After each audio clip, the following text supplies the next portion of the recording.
Long before she was a name whispered in police stations and splashed across headlines, Celia Cooney was just another face in the crowd, one of thousands who trudged through the worn streets of early 20th century Brooklyn.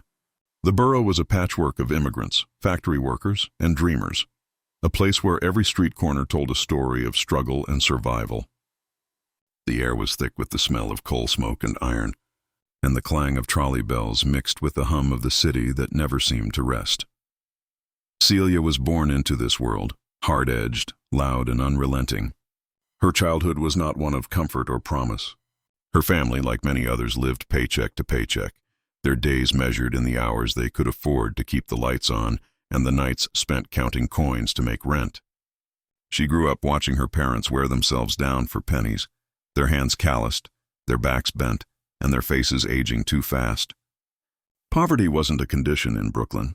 It was a curse passed down like a family heirloom. By the time she was old enough to work, Celia had already learned the rules of the city. No one was going to hand you anything, and decency didn't pay. She joined the endless tide of young women marching into factories and sweatshops. The textile mills were hellish, the noise deafening, the air choking with dust, and the foreman cruel. The girls worked 10-hour days for meager wages, their fingers raw from fabric threads and their lungs filled with the lint that floated like snow in the stale air. But what choice did they have? Celia, though, was different. She wasn't content to simply survive. Even as she labored under the dim light of the factory floor, her mind wandered to the world outside, the world of department store windows, of polished cars and glittering nightlife. Sometimes, after her shift, she would walk past the grand stores in Manhattan, staring at the displays, the silk dresses, the jeweled hairpins, the shoes that cost more than she earned in a month. She'd press her fingers against the glass and wonder what it would feel like to live that kind of life, to walk through the front doors instead of just gazing from the street. Her rebellion began quietly, a refusal to be small, a hunger for something more. The city was changing, and so were women. The 1920s had arrived like a thunderstorm, and the new decade brought with it a spirit of defiance. Prohibition had turned ordinary men into bootleggers, the streets into battlegrounds, and speakeasies into temples of sin. Jazz poured through the night air, and the flapper movement was rewriting what it meant to be a woman in America. Bobbed hair, short skirts, cigarettes in hand, it was more than a fashion. It was a statement: we're done being told how to live. Celia cut her hair short one summer afternoon. It wasn't just a hairstyle, it was liberation. She stood before the mirror in her tiny room, scissors trembling in her hand, and when the last strand fell, she felt like someone new. She looked older, bolder, dangerous even. It was the first time she truly saw herself not as another poor factory girl, but as someone who could take control. It was around that time she met Edward Cooney. Ed was a mechanic, steady hands, easy smile, but a restlessness behind his eyes. He wasn't much better off than she was, but he carried himself like a man who believed he was destined for more. They met at a neighborhood dance hall, the kind of place where working people forgot their worries for a few hours. The band played jazz, the lights were low, and Celia, with her new haircut and defiant spirit, caught Ed's eye the moment she walked in. They danced, they laughed, and before the night was over, they were inseparable. He liked her fire, the way she spoke her mind, the way she didn't flinch at the world's harshness. She liked his confidence, the way he looked at her like she was already somebody. They were young, broke, and deeply in love. The kind of love that burns fast and bright, like a fuse waiting to reach the dynamite. Marriage came quickly. They rented a small apartment, 2 rooms, 1 window, no heat in winter. Ed worked at a garage, but the pay was poor, and Celia picked up odd jobs whenever she could. Life didn't get easier. It got harder. The bills piled up. The food ran low, and soon Celia discovered she was pregnant. For a moment, she thought it might change everything, that maybe motherhood would bring them a little peace. But instead, it only brought pressure. The baby meant another mouth to feed, another reason to worry. They tried to stay hopeful. But the city wasn't kind to dreamers. The job market was flooded with veterans returning from war, and wages kept falling. Ed was laid off, rehired, laid off again. Every knock at the door felt like a threat. The landlord, the grocer, someone demanding money they didn't have. Nights were spent in silence, the sound of the wind outside filling the gaps between their worries. And yet, amid the desperation, Something began to shift between them, an unspoken understanding that they couldn't keep living like this. One night, Ed came home with an idea. He spoke low, careful, like the words themselves were illegal. He'd heard about easy targets, small stores, mom-and-pop drugstores that closed late, where the owners kept the day's earnings in the till. No security, no guards, just a scared clerk and a register full of cash. Celia listened in silence. Part of her was horrified, the other part curious. She'd spent her whole life obeying rules that got her nowhere. Maybe it was time to break them. The idea didn't go away. It lingered in their minds like a shadow. They didn't talk about it for days, but both of them knew it was coming. Poverty has a way of killing hesitation. When you've got nothing left to lose, the line between right and wrong starts to blur. In those days, Brooklyn was full of people teetering on that same edge. Men and women one paycheck away from ruin, one bad decision away from infamy. Celia and Ed were just two more names in that endless sea of the forgotten. But something about them, about her, was different. She had a calmness in her, a cold sort of resolve that made Ed believe they could actually pull it off. They began planning. Simple, methodical. A gun borrowed from a friend of a friend. A car with stolen plates. A disguise. Celia practiced her lines in front of the mirror, her voice low, steady. "Don't move! Hand over the money." It sounded foreign on her tongue at first, but soon it felt natural, like it had been waiting in her all along. Still, she wasn't doing it for greed or glory. It was about survival, about taking what the world refused to give. Maybe she told herself it would be the last time. Maybe she believed it. But deep down there was something else too. A spark of exhilaration. The same thrill she'd felt when she cut her hair and stared down her reflection.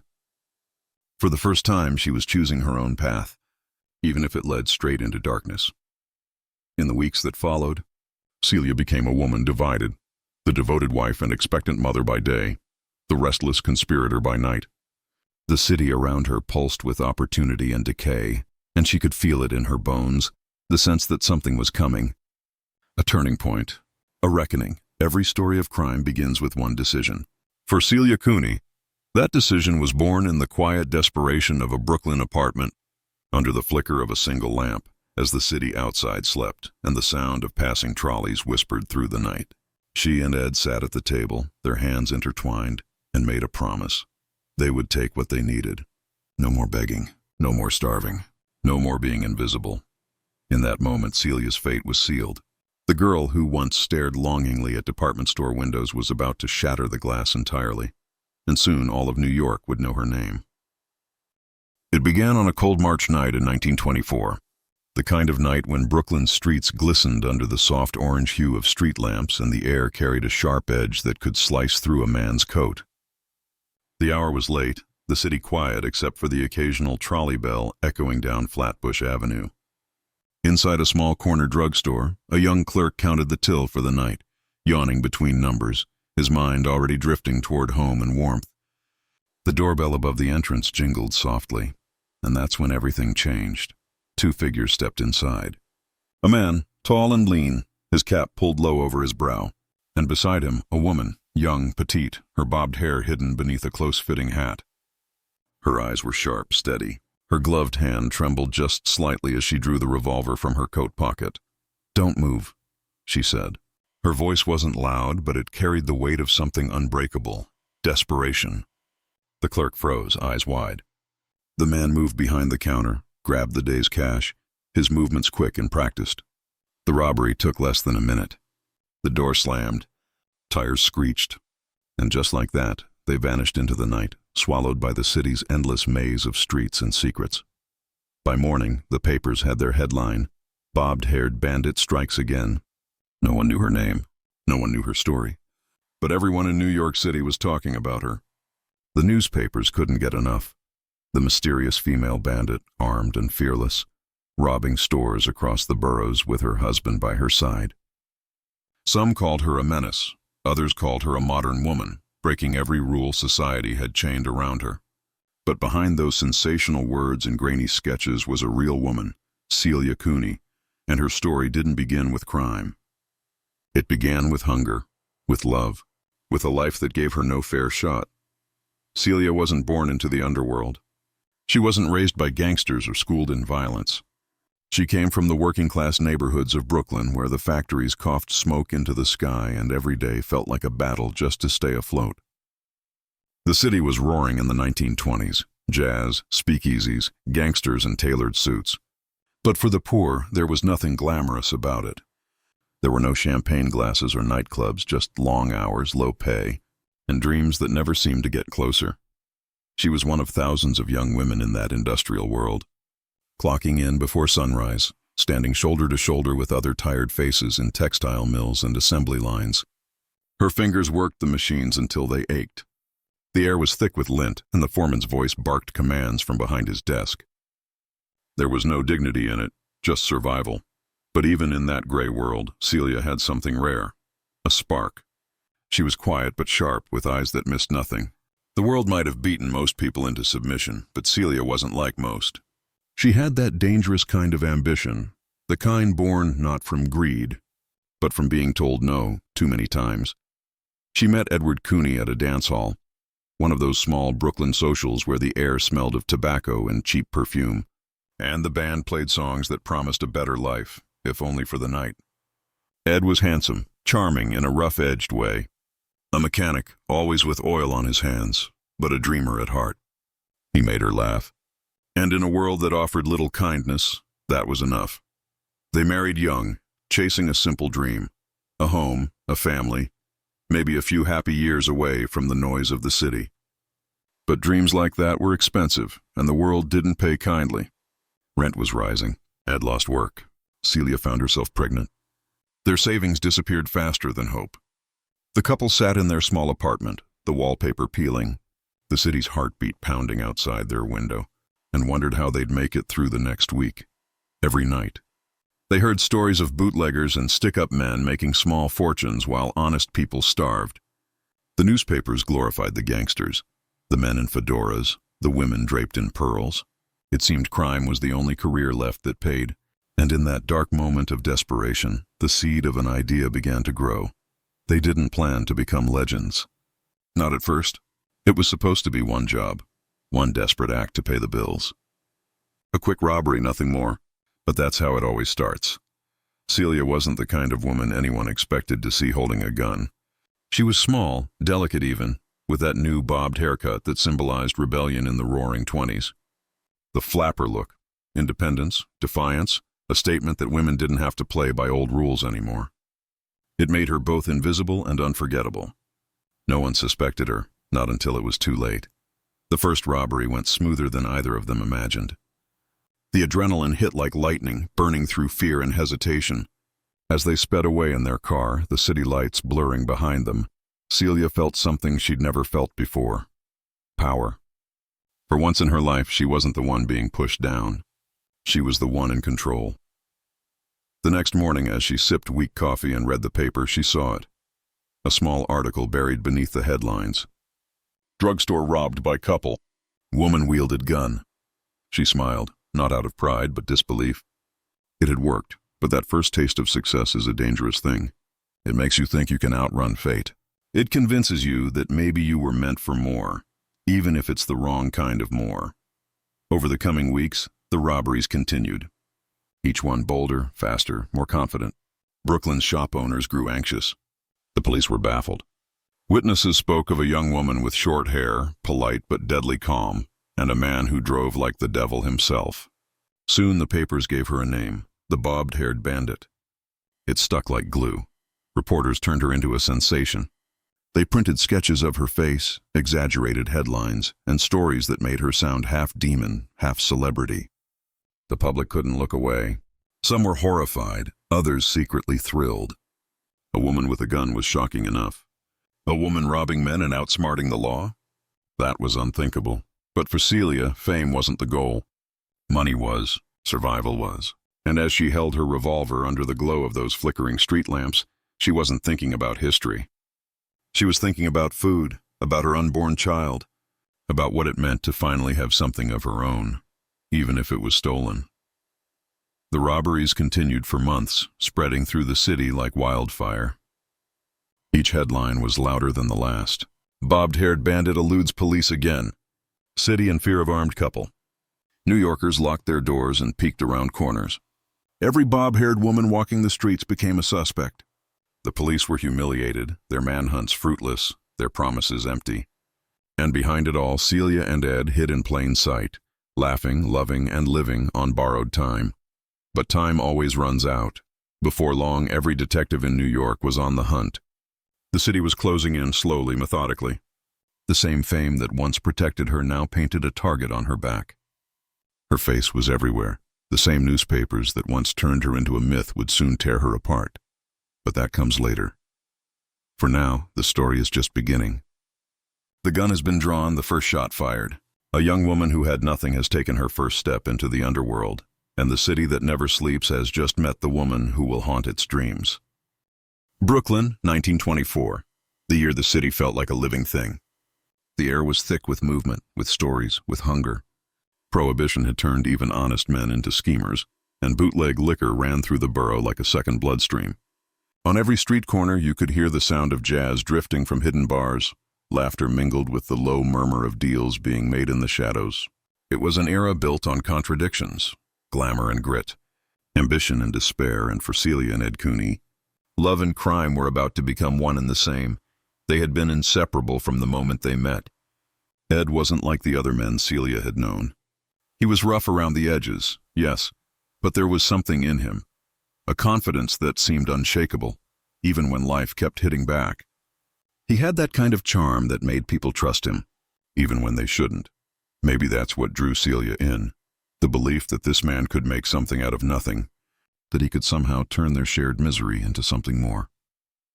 Ed Cooney was a mechanic by trade, but he was a dreamer by design. He worked hard, but the paychecks never matched the effort. His hands were always dirty, his back always sore, yet the bills kept coming. He hated it, hated the feeling of working for someone else, of watching the world reward men who cheated while punishing those who played fair. It ate at him slowly, and Celia saw it.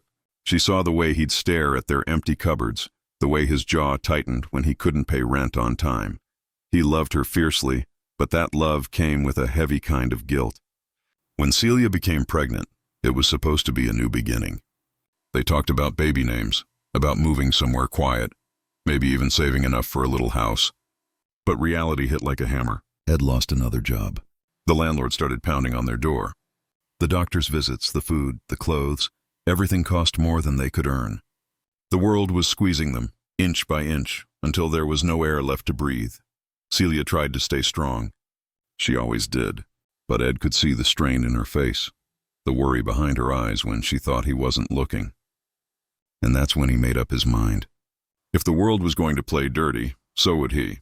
The first time Ed brought up the idea of robbery, the words came out hesitant, almost shameful. They were sitting at the kitchen table, the one piece of furniture they'd managed to keep through all their moves. The light bulb above them flickered weakly, casting long shadows across the walls. Outside, the wind howled against the windows. "Just one job," he said softly. "Just one, Celia, enough to get us through." Celia didn't answer right away. She just stared at him, her hands resting on her swollen belly. She wasn't shocked, not really. The thought had crossed her mind too, but hearing it aloud made it real. The silence stretched between them like a thin wire ready to snap. Then she spoke. "If we're doing this, we're doing it together." That's how it began, not with violence or greed, but with a promise between two people who had nothing left to lose. Over the next few nights, they planned. Ed was methodical, not reckless like so many others. He knew the city, knew which drugstores stayed open late, which ones kept cash on hand, which clerks were too timid to fight back. They chose their targets carefully, small businesses, easy to hit, quick to escape from. Celia would go in first, gun in hand, while Ed waited near the door or behind the wheel. They practiced, as strange as that sounds. In their cramped apartment, Celia rehearsed her lines, holding a hairbrush like a pistol. "Hands up. Don't move. Just give me the cash." Her voice was calm, controlled. She never shouted. Ed smiled every time she did it, proud, maybe even impressed. It was surreal, how easily she slipped into the role. But underneath the rehearsals, the tension was thick. This wasn't a movie. It was survival. Every time they spoke of it, the risk felt heavier. If they got caught, they'd lose everything. Their child would grow up without parents. Still the alternative, starvation, eviction. The slow grind of hopelessness was worse, and so, one night, when the moon was low and the streets were quiet, they made their move. Celia pulled her coat tight around her body, her hat brim low over her eyes. The revolver, borrowed from one of Ed's friends, felt heavy in her hand, cold, alien. Ed's old Ford coughed smoke in the alley as he waited. She took a deep breath, stepped out, and walked toward the pharmacy on the corner. The bell above the door jingled as she entered. "Evening, miss," the clerk greeted without looking up. "Evening," she said softly. Then she drew the gun. Time slowed. The man's eyes went wide, his mouth opening in a silent gasp. She kept her voice even. "Don't move. Just open the register."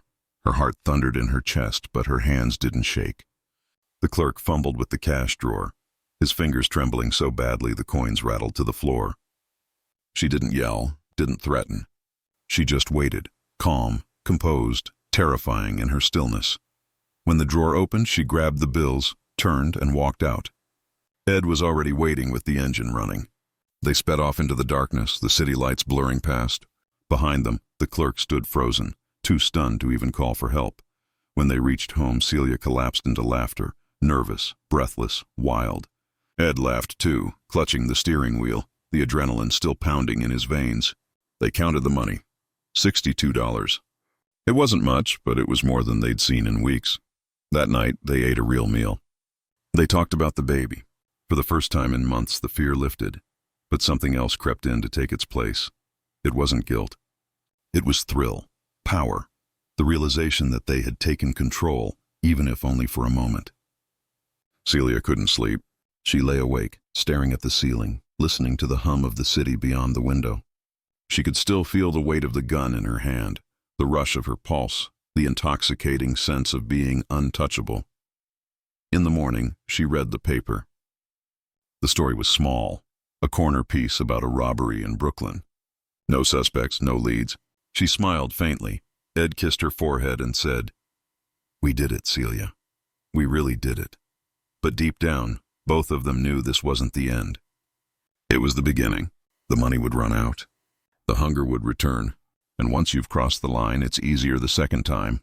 They told themselves it was necessity, that they'd stop once they were stable. But the city had other plans. The papers began noticing a pattern. More drugstores hit, more terrified clerks. Always the same description, a small woman with short hair and a steady hand. The police started connecting the dots. And with every new headline, the legend of the Bobbed-Haired Bandit began to grow. Celia and Ed didn't realize it yet. But they were becoming something larger than life, symbols of rebellion in an age of desperation. To the authorities, they were dangerous criminals. To some, they were folk heroes, a married couple standing against a system that had beaten them down too long. But for now, they were just two lovers sitting in a dim apartment, a pile of stolen bills on the table, whispering dreams into the smoke-filled night. Ed reached for her hand. "We'll get out of this life someday," he said. Celia looked at him, her eyes soft but unreadable. "Someday," she replied. But the truth, the one neither of them dared speak, was that once you start running from poverty, you never stop. And soon, the city of New York would know exactly who they were. The night that changed everything began like any other. The dull hum of the city, the faint rattle of a trolley line, and the cold March wind sneaking under doors and through the cracks of old Brooklyn buildings. In their small apartment, the Cooneys prepared not for sleep, but for something far more dangerous. There was no talk of if anymore. The plan was set. Tonight would be their first robbery. Celia moved quietly through the room, her movements calm and deliberate. On the surface, she looked composed, but inside, a storm raged. Fear, excitement, guilt, anticipation, all of it swirled together until she couldn't tell one from the other. She checked the revolver one last time, her fingers tracing the cold steel like it was something alive. Ed sat by the window, his cap pulled low, lighting a cigarette that trembled just slightly in his hand. "Last chance to back out," he said softly. Celia turned to him, her expression unreadable. "We passed that chance days ago." He nodded, exhaled smoke toward the cracked glass, and for a brief moment, they both just listened, to the city outside, to their own hearts beating in sync, to the silence between them that said everything words couldn't. Then they left. The streets were empty, save for the flicker of gaslights and the occasional drunk stumbling home from a speakeasy. Their footsteps echoed against the cobblestone. Celia's coat was buttoned up to her neck, her short hair hidden beneath a dark cap. She looked almost boyish in the dim light, anonymous, invisible. They turned onto Fulton Street. Ahead stood a small pharmacy, its windows glowing faintly. The sign above the door swayed in the wind, creaking with every gust. It was late enough that the streets were deserted, but not so late that the shopkeeper had closed. Perfect timing. Ed stayed near the car, an old Ford idling quietly at the curb. He gave her one last look, a silent promise, a final reassurance. She took a breath, pulled the revolver from her coat pocket, and stepped inside. The bell above the door jingled softly. The clerk behind the counter barely looked up. He was young, bored, maybe 19. He muttered a greeting as he continued sorting through the cash register. Celia's shadow fell across the counter. When he glanced up again, he saw the gun, and everything in him froze. "Hands up," she said, her voice steady. "Don't do anything stupid." The kid blinked, his mouth parting in disbelief. What do you want?" "Money," she said simply. All of it. There was no tremor in her tone, no hesitation. She could feel her pulse pounding in her ears, but her body obeyed her completely. It was as if something inside her, something primal, ancient, had taken control. The clerk's shaking hands fumbled with the drawer. Coins clattered onto the floor. Celia's eyes flicked toward the door, half expecting Ed to burst in, half expecting the police to appear at any moment. But the world outside remained silent, unaware. "Hurry up," she said, lowering her voice. He shoved the bills across the counter. Her gloved hand scooped them up, quick and precise. She backed toward the door, keeping the revolver leveled at his chest. Her heart raced so fast it hurt, and then she was gone. Outside, Ed was already in the driver's seat, engine humming. She jumped in, and within seconds they were speeding down Fulton, the cold air whipping through the broken car window. Neither of them spoke for a long while. The silence was electric, alive with disbelief and adrenaline. Celia stared out the window, her reflection flickering against the passing streetlights. Her hands still trembled slightly, the gun resting in her lap. Finally Ed laughed, a strange, breathless sound that burst from somewhere deep in his chest. "We did it," he said, half laughing, half shouting. "We actually did it."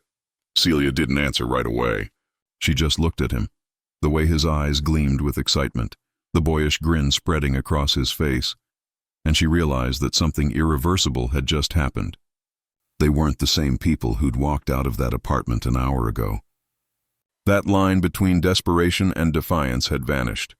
When they reached home, the tension snapped into laughter, wild and uncontrollable.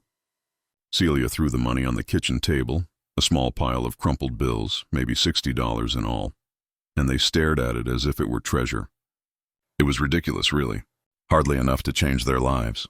But in that moment, it felt like freedom.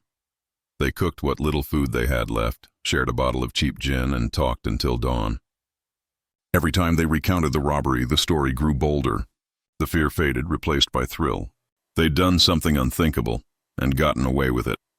The next morning, Celia bought a newspaper.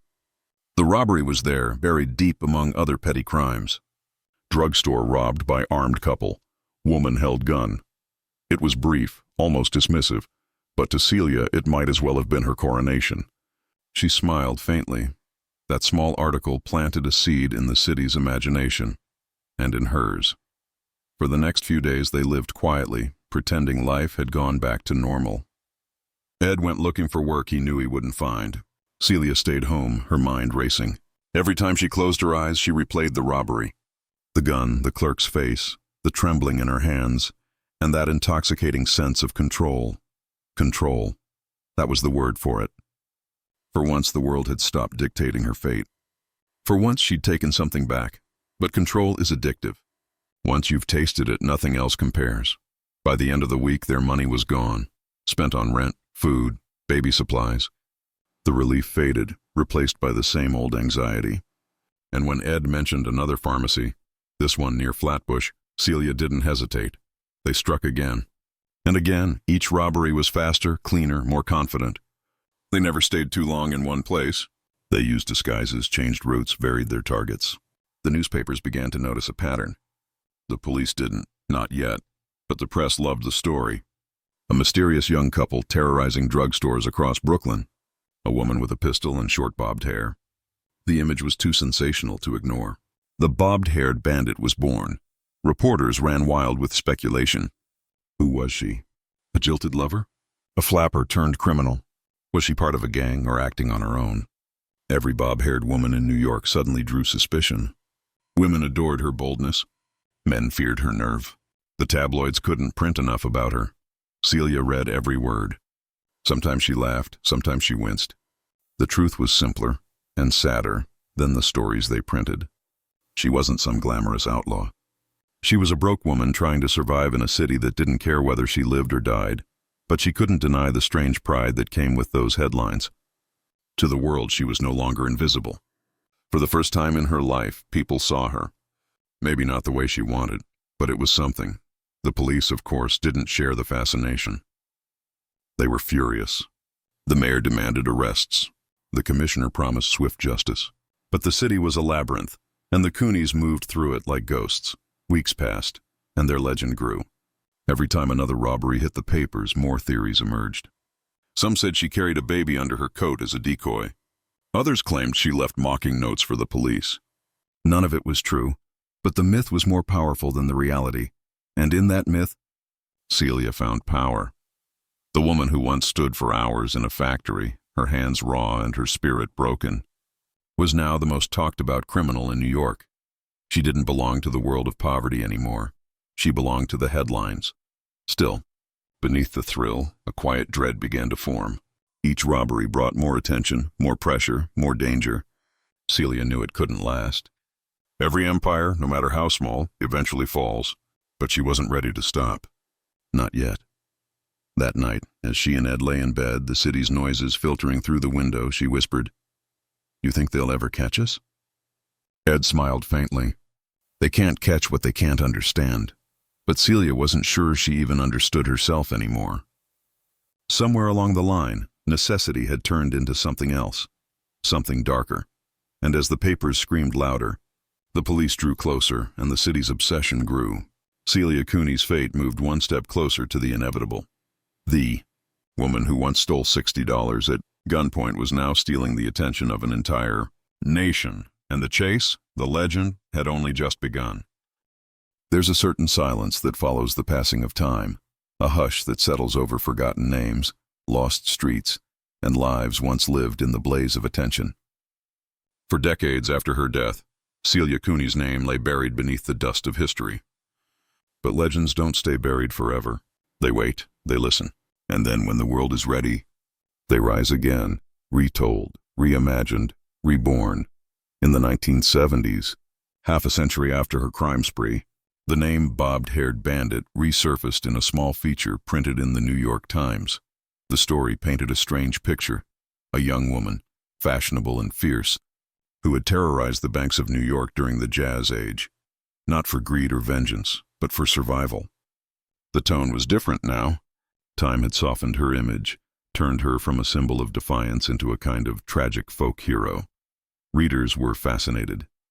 Letters poured into the paper from people who remembered the old headlines, the black and white photographs of a woman in a cloche hat, standing beside her husband, smiling faintly as if the world's judgment didn't quite reach her.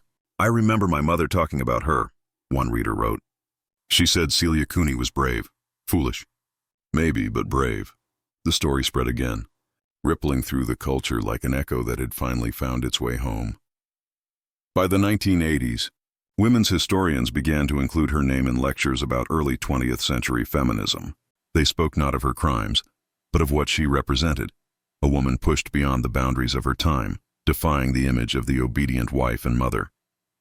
In a way, Celia had lived what many only dared to imagine, a life on her own terms, no matter the cost. Documentaries and novels followed. In 1985, a PBS special on women of the Roaring Twenties featured a short segment on her, showing grainy photographs and reading excerpts from her trial transcripts. The narrator's voice was calm, almost reverent. Celia Cooney was not a gangster in the traditional sense. She didn't command armies or shoot rivals. She was a reflection of her time. The hunger, the rebellion, the desperation. She robbed banks with a pistol in one hand and a baby in the other, becoming a symbol of defiance in a decade that worshipped rebellion. For many watching, it was the first time they'd heard her name. For others, it was the first time they'd heard her story told with empathy. By then, historians had unearthed letters from her prison years, fragile pages filled with looping handwriting, addressed to Ed, to her baby, and sometimes to no one at all.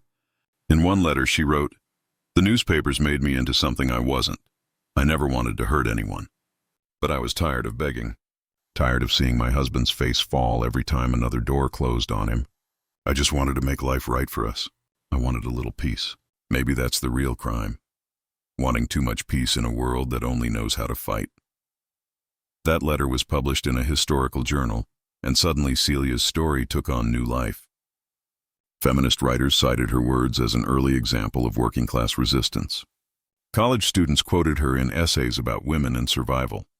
Crime historians debated whether she was a victim of circumstance or a cunning outlaw who knew exactly what she was doing. But somewhere, between those arguments, between villain and victim, the truth still lived, raw and unpolished. Celia Cooney had been both, and neither. She had been human, even decades later.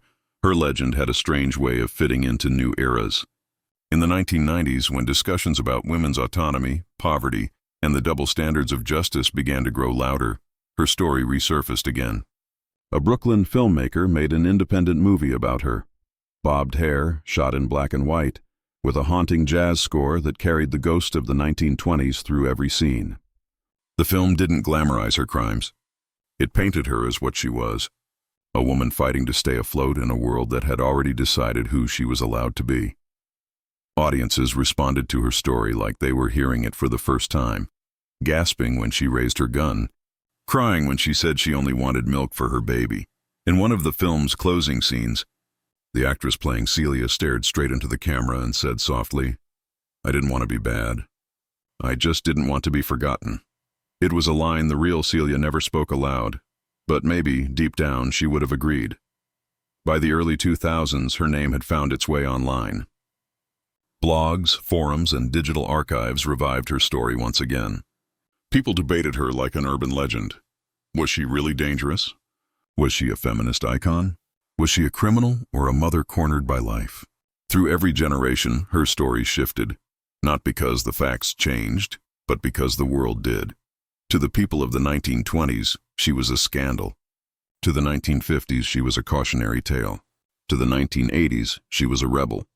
And to today's world, she's something more complex, a reminder of how desperation can shape destiny, and how a single choice can turn an ordinary life into a legend. There's an irony in how the world remembers outlaws. Men like Dillinger or Capone were glorified, turned into pop culture titans. But women like Celia, they were made into morality lessons. The newspapers called her reckless, vain, dangerous, all because she dared to take control, dared to step into a space society said belonged only to men. And yet, even through their scorn, the world couldn't stop watching her. Her image, that short bobbed hair, the fierce eyes, the baby in her arms, became one of the most enduring photographs of the jazz age.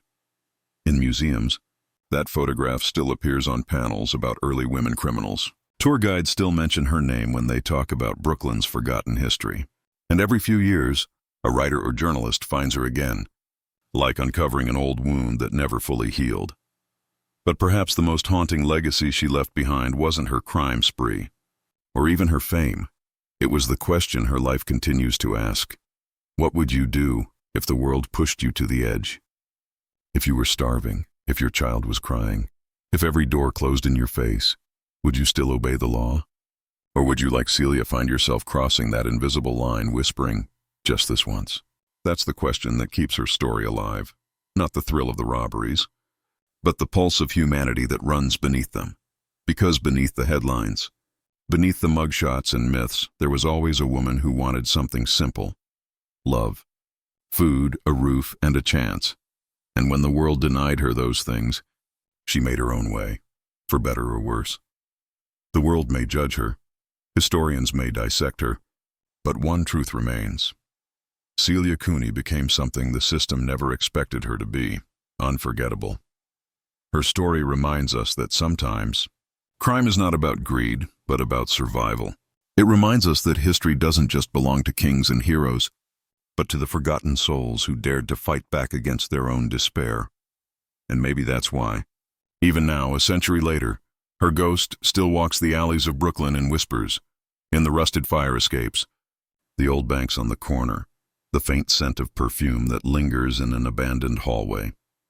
Some say that on quiet nights, if you listen close enough near the old Williamsburg streets, you can almost hear it, the echo of tires screeching, a woman's voice calling softly over the roar of the engine. "Hold on, Ed, we'll make it." Just one more job, a legend reborn in every retelling, a name that refused to fade, born to be bad, maybe. But more than that, she was born to be remembered, and she was. If you enjoyed this story, make sure to subscribe for more tales from the shadows of history. Stories of the forgotten, the fearless and the infamous who dared to defy the world that made them. The clang of the cell door echoed through the narrow corridor, sealing Celia Cooney's fate with a sound that would haunt her dreams for years to come. The cold air of Auburn prison wrapped around her like a shroud. It smelled of iron, bleach, and hopelessness. The walls were high, gray, and unforgiving. The noise of the city, that restless hum she had lived by, was gone now. In its place was the hollow rhythm of keys, footsteps, and the distant murmur of women trying to remember what freedom used to sound. Like her new world was made of stone and silence. The guards didn't call her Celia. They called her Cooney, as if stripping her first name would make it easier to forget she was human. The other inmates, though, they knew her story. Some whispered when she passed. Some stared. A few, the ones who had read the newspapers, looked at her with a mix of admiration and fear. "That's her," they'd whisper. The Bobbed-Haired Bandit. Celia had never thought of herself as a legend. But in prison, legend was currency. It gave her a layer of respect, a small protection in a place where the weak were devoured by the hopeless. Still, she didn't flaunt it. She kept her head down, did her work in the laundry, and tried not to think about the outside world. Every morning began with the same metallic bell. Breakfast was gray porridge and black coffee. The guards shouted orders. The women moved like ghosts. The sound of the sewing machines filled the air, relentless and mechanical, the heartbeat of captivity. In those first months, Celia barely spoke. She moved through her days like someone living underwater, her thoughts echoing back on themselves. Sometimes when she folded sheets or scrubbed uniforms, she would imagine she was back in Brooklyn, folding her baby's clothes. That thought could break her faster than any punishment. Letters from Ed came at first, written in his clumsy hand from Sing Sing prison. They were short but tender.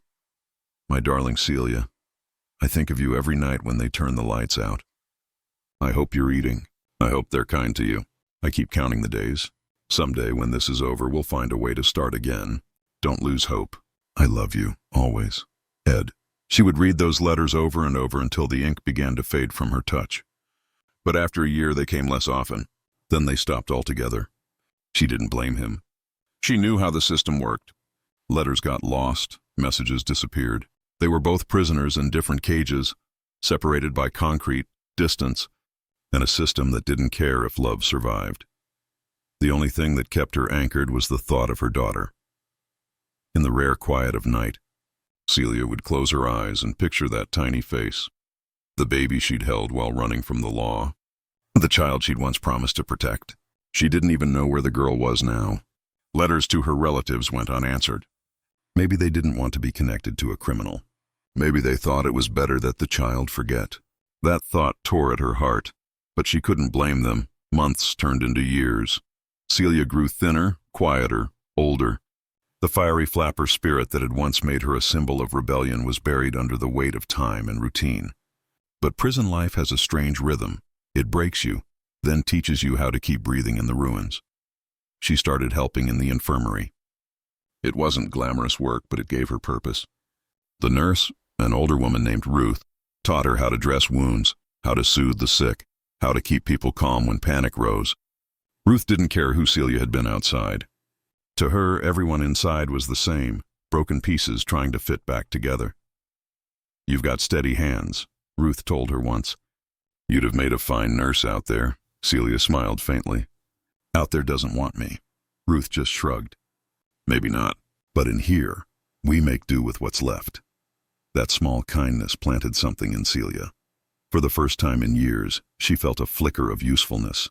She began to care for the women around her, patching them up after fights, listening when they cried. Many of them were mothers thieves, or women caught in desperate acts, just like her. In their faces, she saw mirrors of herself at night. They'd share stories in whispers, stories of men who left, of children taken, of jobs lost. The same city that had turned Celia into a criminal had chewed them up too. In those whispered hours, she realized something bitter but true. They were all survivors of a world that had never given them a chance. Years passed. Her bobbed hair grew long again, streaked with gray. The reporters who had once chased her name moved on to other scandals. The world outside changed. New presidents, new wars, new fashions. Inside, everything stayed the same. The same walls, the same air, the same slow erosion of time. But then, one morning, something unexpected happened. A guard came to her cell, tapping the bars with his baton. "Cooney," he said, "Warden wants to see you." Her heart jumped. It had been so long since anyone called her name for anything other than roll call. When she entered the warden's office, the air felt different. The warden, a stern woman with wire glasses, handed her a paper. "You've been granted parole," she said simply. Celia stared, not quite believing. "Parole? You've served your time. You've been a model prisoner. You'll be released at the end of the month." For a moment, Celia couldn't breathe. Freedom, after all these years, felt like a word she no longer understood.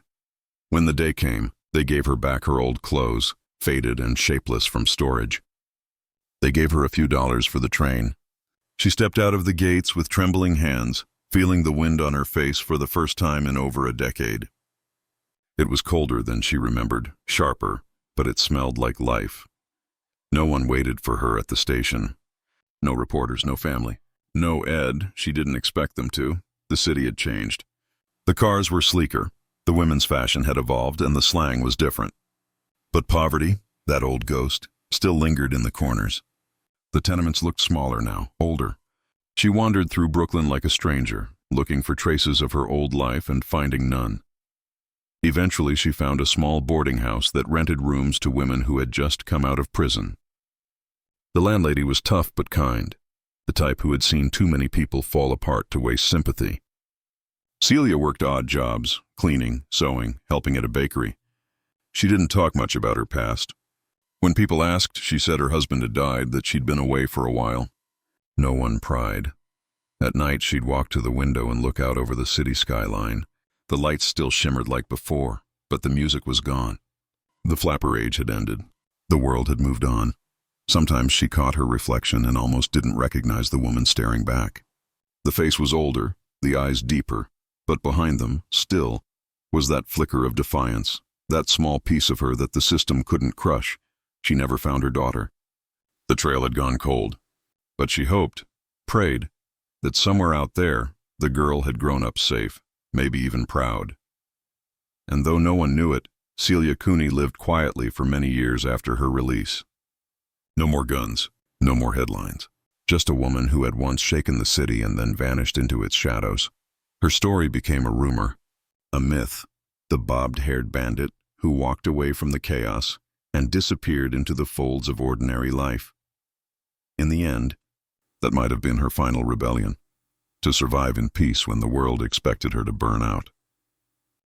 By April 1924, New York City was in the grip of a strange kind of hysteria, half terror, half fascination. The newspapers were full of it. The Evening World, Daily News, the Brooklyn Eagle. Every front page seemed to shout her name in one form or another. The bobbed-haired bandit strikes again. Flapper outlaw laughs at police. Armed and beautiful. The woman who outfoxed New York's finest. What began as a petty crime spree by a desperate couple had become the city's favorite obsession.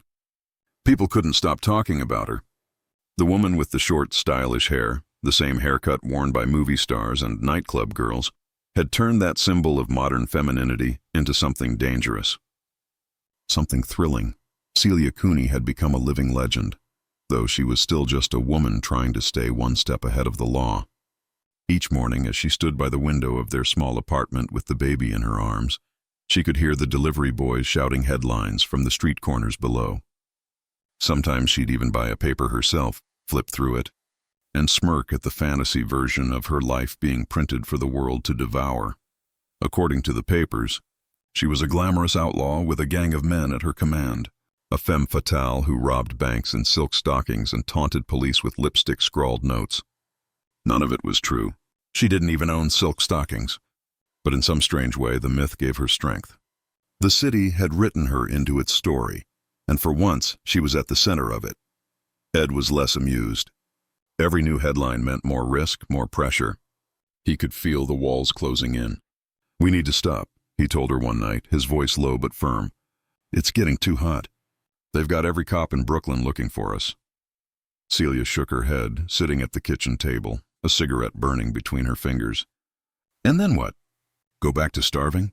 Go back to begging for work that isn't there?" He didn't answer. He couldn't. The truth was, they were trapped in the very legend that had made them famous. If they stopped, the money would run out. If they continued, the police would close in. It was only a matter of time before one of those paths ended in disaster. Still, the rush was impossible to resist. Each robbery made her heart race with that same electric thrill she'd felt the first night, the feeling of power, of control, of bending the world to her will. The same world that had always ignored her now trembled at the sound of her name, and so they planned another. This one would be bigger, bolder. The newspaper said she targeted small stores because she feared the big ones, because she was weak. Celia wanted to prove them wrong, so she chose a grocery store in Queens, a busy one, known for late-night trade. That night, dressed in dark coats and flat caps, they approached from opposite ends of the street. The spring air was thick with fog, muffling their footsteps. Ed waited outside in the car, the engine idling low, while Celia stepped inside with her pistol drawn. The store clerk froze, hands mid-motion as he stacked canned goods on the shelf. A single mother with 2 kids at her side gasped, clutching them close. Celia's eyes flicked toward the counter. The cash drawer was open. "Money," she said sharply, "and make it quick." Her voice carried across the small shop like a knife. There was no hesitation anymore, no tremor. She was steady, precise, a woman who knew exactly what she was doing. Within seconds, the clerk handed her a bag of bills. She took it, backed toward the door, and disappeared into the night. They were gone before anyone could even reach for a phone. The next morning, the papers screamed again. The bobbed-haired bandit had returned, bold as ever, uncatchable, untouchable. The police commissioner was livid. Reporters swarmed precincts looking for statements. Politicians demanded results.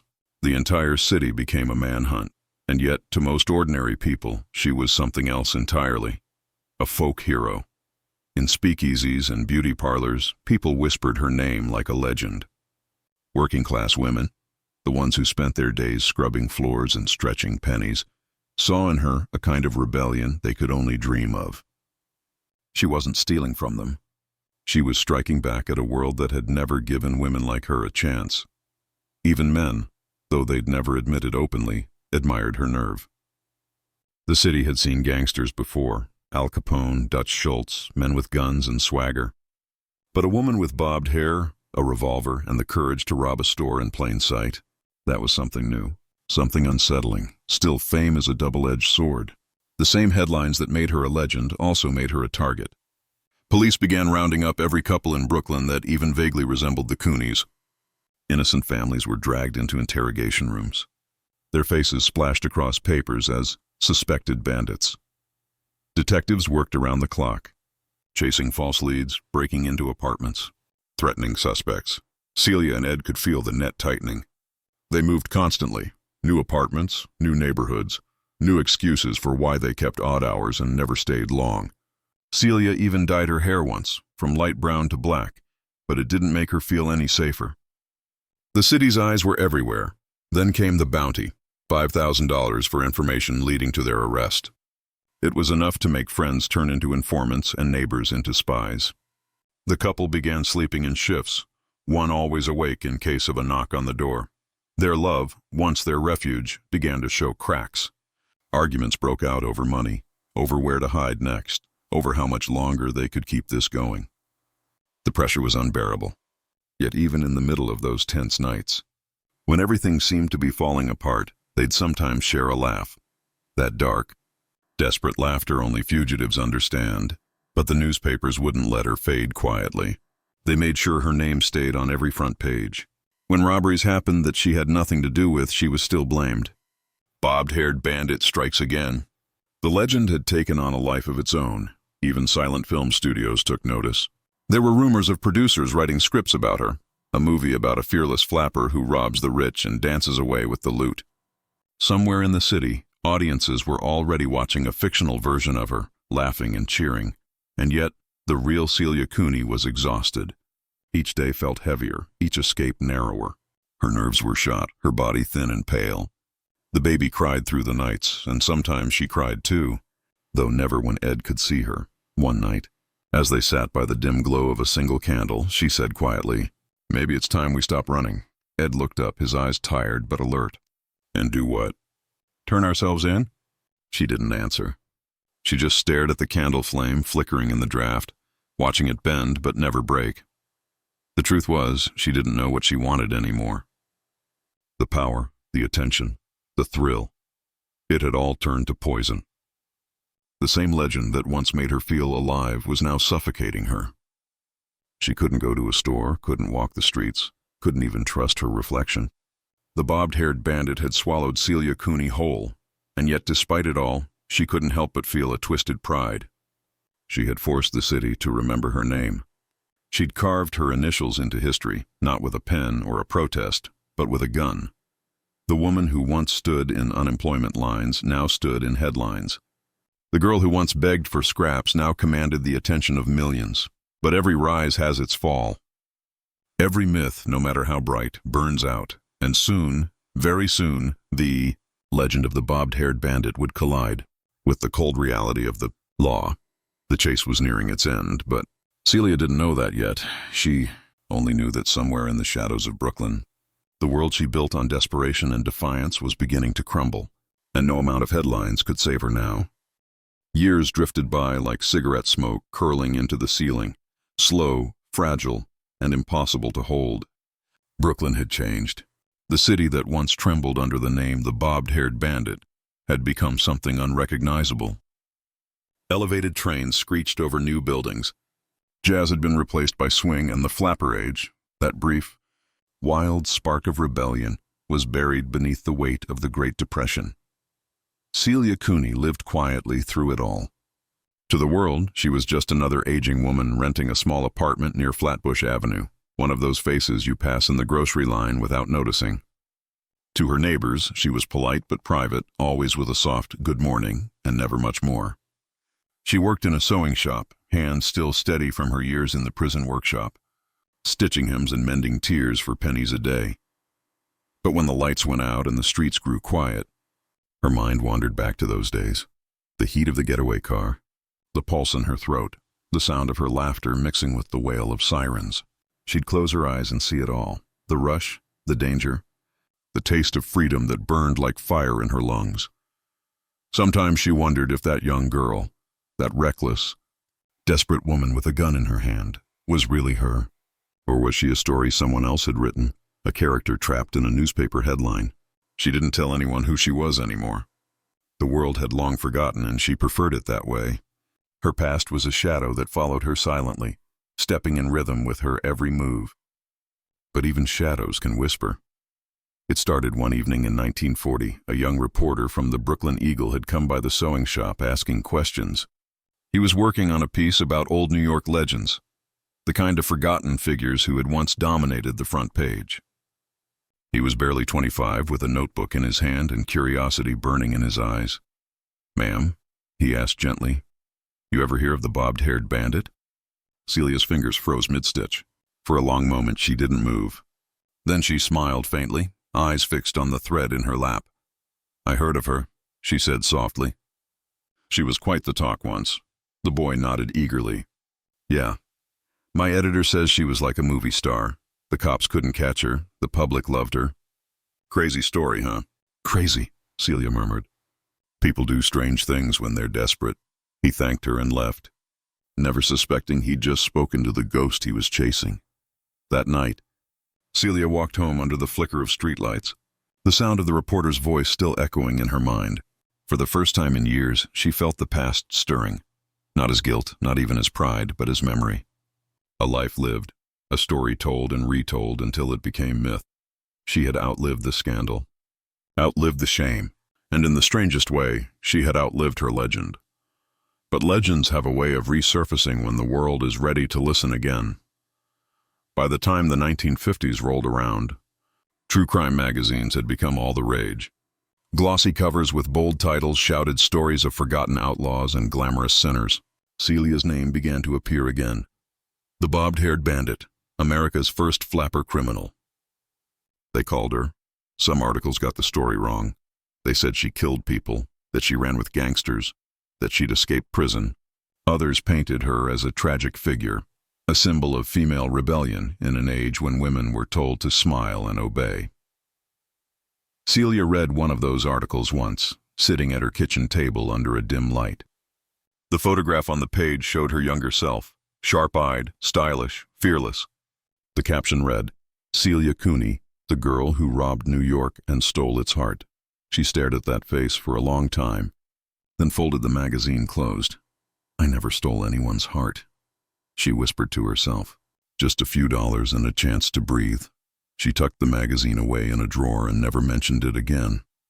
But the world's memory doesn't die so easily.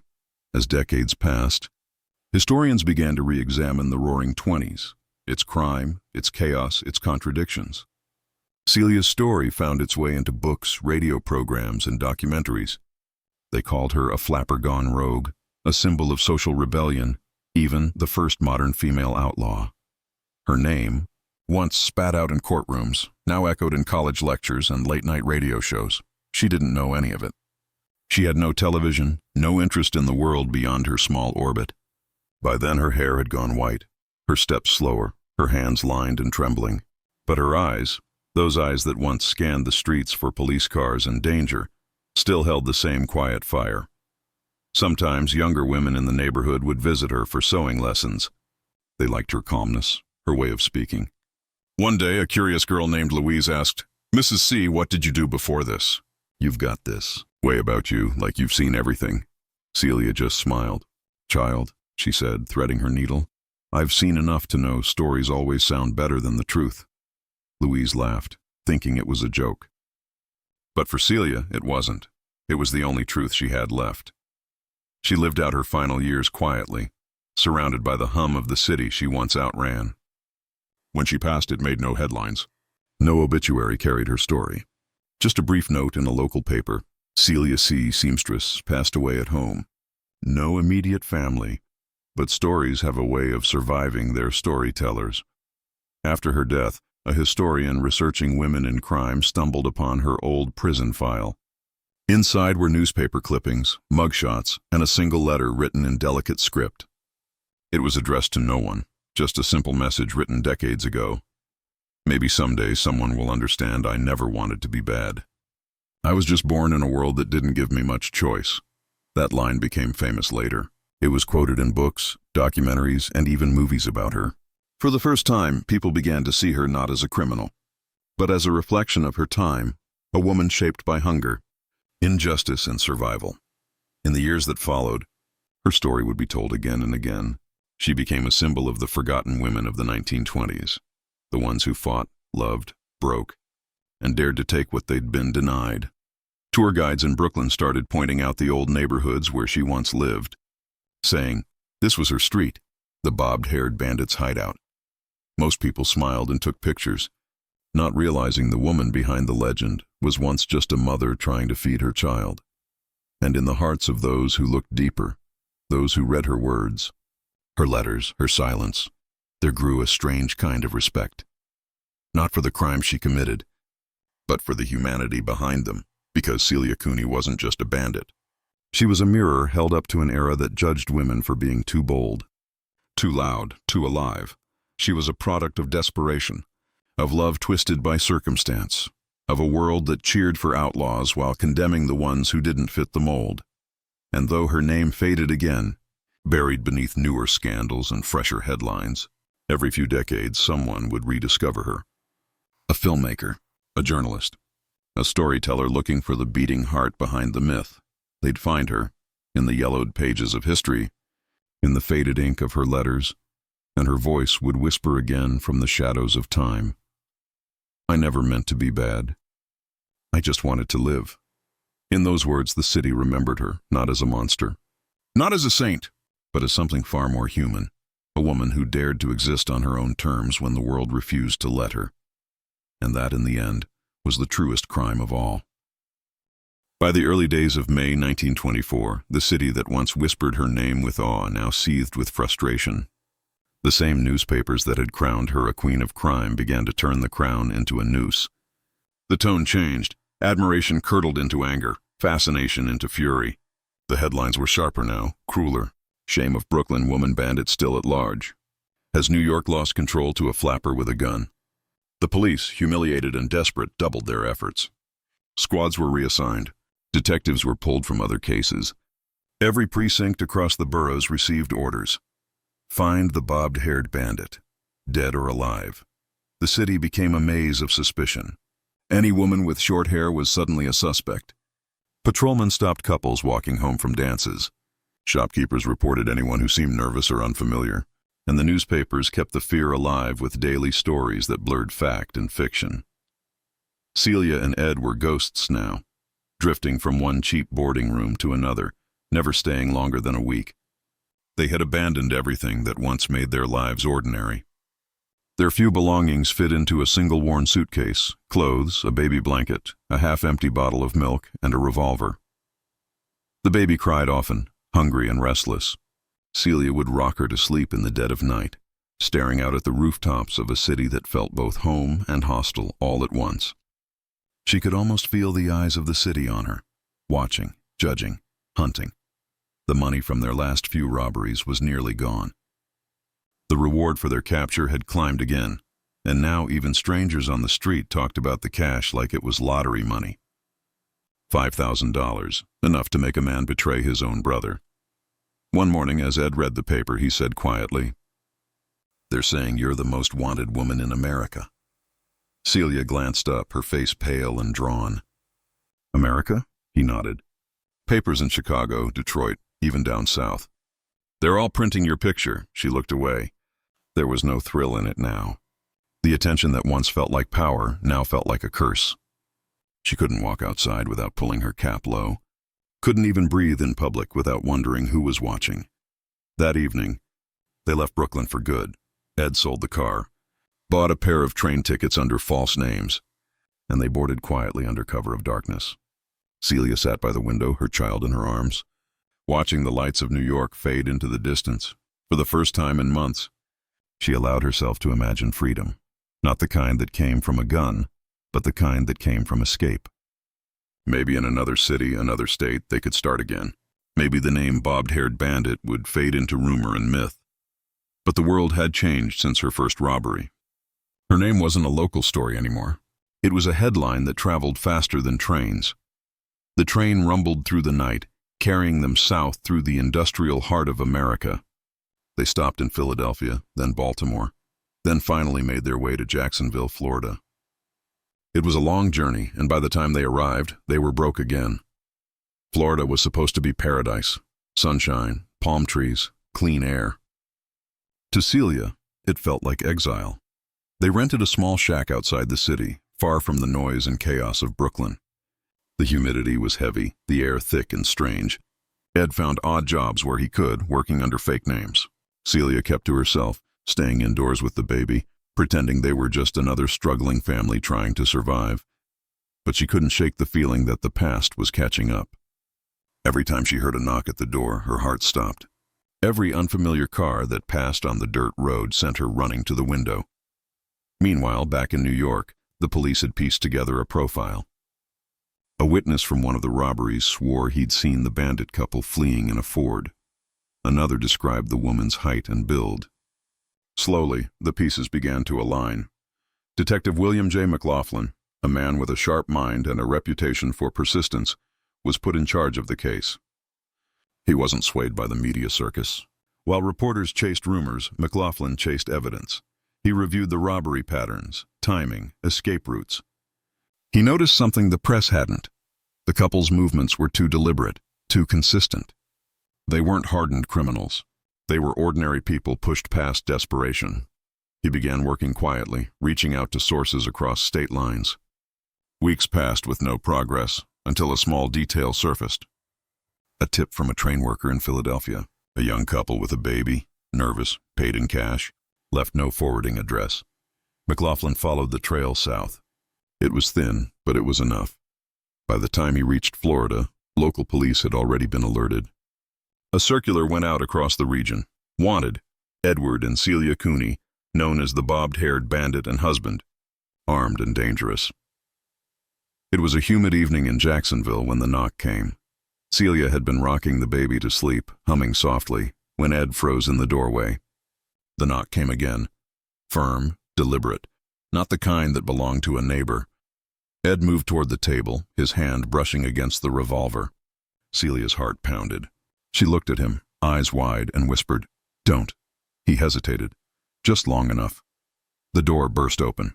Police officers flooded the room, shouting commands, guns raised. Ed tried to run, but he didn't make it 2 steps before he was forced to the ground. Celia clutched the baby tight, screaming, "Don't hurt him." It was over in seconds. No gunfire, no fight, just exhaustion and silence.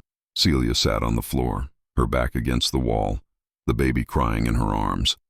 Ed was handcuffed beside her. The officers stood over them, breathing hard, as though they'd just captured an army instead of 2 starving fugitives. One of them muttered, almost to himself, "So that's her."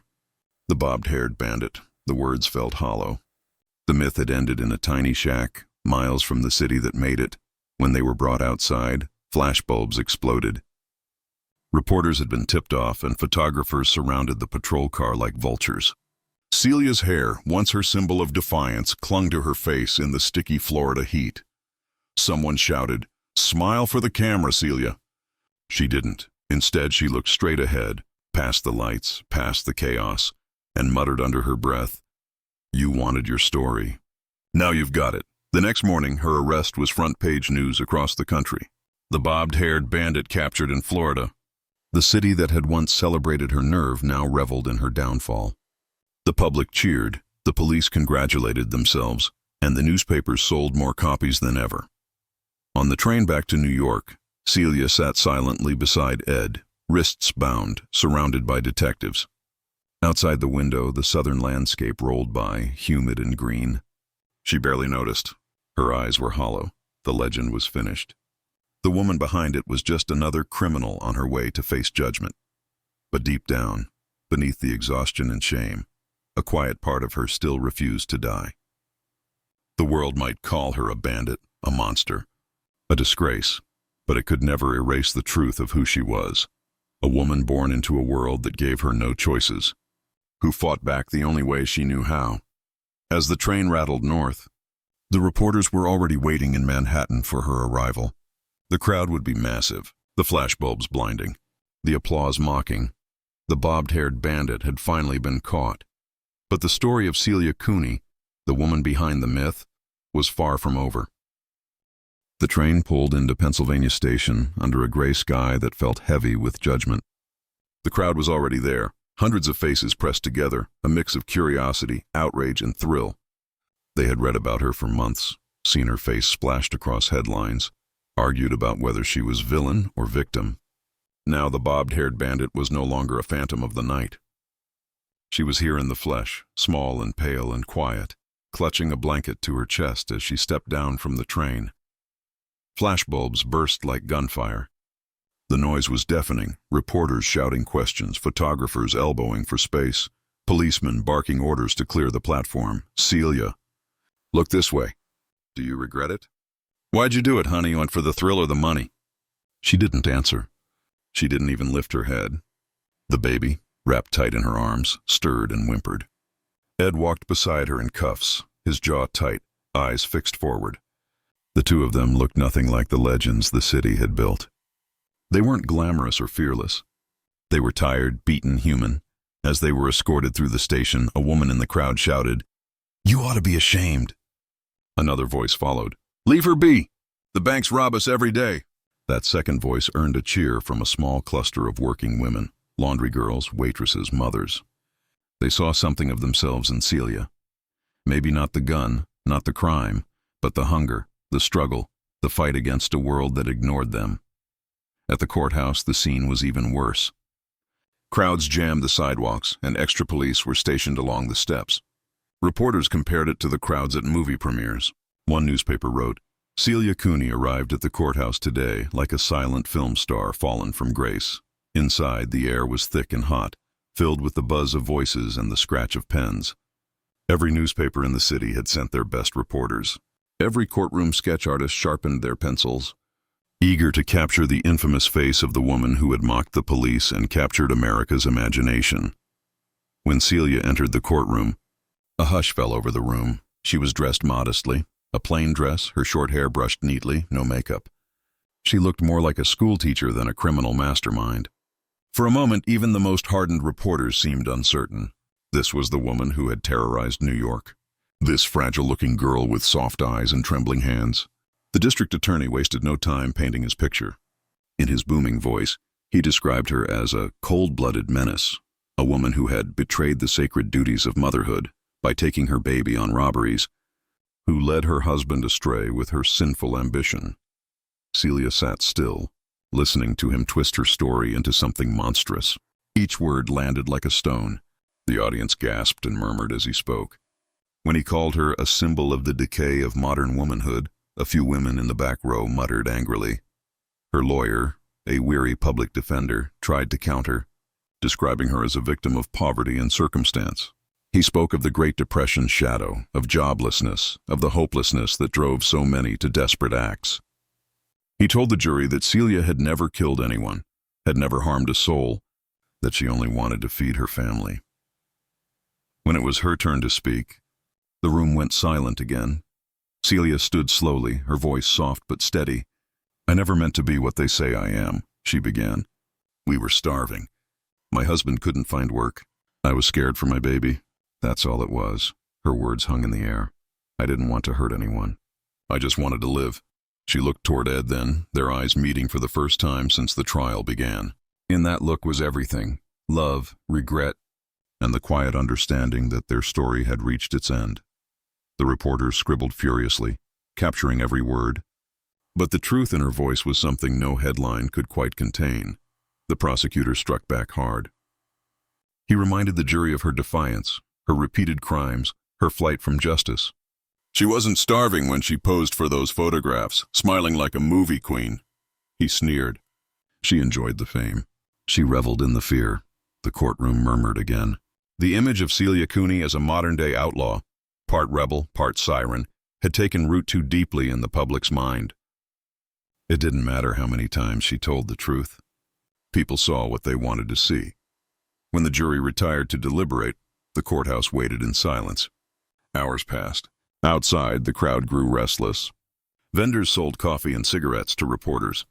Street urchins shouted updates for coins. Finally, as night fell, the jury returned. The foreman stood. His face was solemn. Guilty, he said. A hush fell over the room. Celia closed her eyes. Ed lowered his head. The judge, an old man with hard eyes, delivered the sentence with icy precision. 10 to 20 years in prison for each of them. The crowd gasped, not out of sympathy, but because the legend had officially been buried. As the guards moved to take her away, Celia turned once more toward the reporters and said, almost to herself, "They'll write what they want anyway." The next morning's papers confirmed it. Every front page carried her picture, that same weary face framed by bobbed hair. Bobbed-Haired Bandit, sentenced to prison. The editorials called her a warning to the new women of America, a cautionary tale against vanity and rebellion. But not all voices condemned her. A few columnists, mostly women, wrote with sympathy. One wrote, "What kind of world drives a mother to pick up a gun just to feed her child?" Another called her a victim of her time, not its villain. Still, the verdict was final. Celia was sent to Auburn prison. Ed was sent to Sing Sing. Their baby was placed with relatives, far from the scandal. For the first time in years, Celia found herself in silence. No headlines, no running, no fear of footsteps on the stairs. The quiet of the prison cell was both a punishment and a relief. She slept deeply for the first time in months, waking to the sound of clanging bars instead of police sirens. Inside, other women treated her with a strange mix of awe and pity. To some, she was a legend, the girl who'd stood up to the city. To others, she was just another soul crushed by life's weight. In her letters to Ed, she tried to sound strong. "We'll make it through," she wrote. "We've survived worse." But each letter carried more weariness, more resignation. She didn't hate the world, just the way it had turned her into something she never wanted to be. Back in New York, her story began to fade from the papers. New scandals replaced her. New crimes captured the city's attention. The Roaring Twenties rolled on, full of glitter and greed. The name Bobbed-Haired Bandit became a footnote, a story people half remembered when they saw a girl with short hair and too much attitude. Yet, in the dark corners of the city, her legend lived on. Men still joked about her when they saw a confident woman with a cigarette. "Careful," they'd say, "she might be another Celia Cooney." And in beauty parlors, women whispered her name with a kind of secret admiration. Behind the bars of Auburn prison, Celia would sometimes catch her reflection in the small metal mirror and wonder who she really was now. The mother, the outlaw, or just another forgotten name in a city that moved too fast to remember anyone for long. But somewhere deep inside, that spark, the one that made her defy the odds, the one that refused to bow to the world, still flickered. And though she couldn't have known it, history would not forget her. The newspapers might have turned the page, but her story would echo through the decades, not as the tale of a monster, but as a reminder of what desperation can make out of an ordinary woman.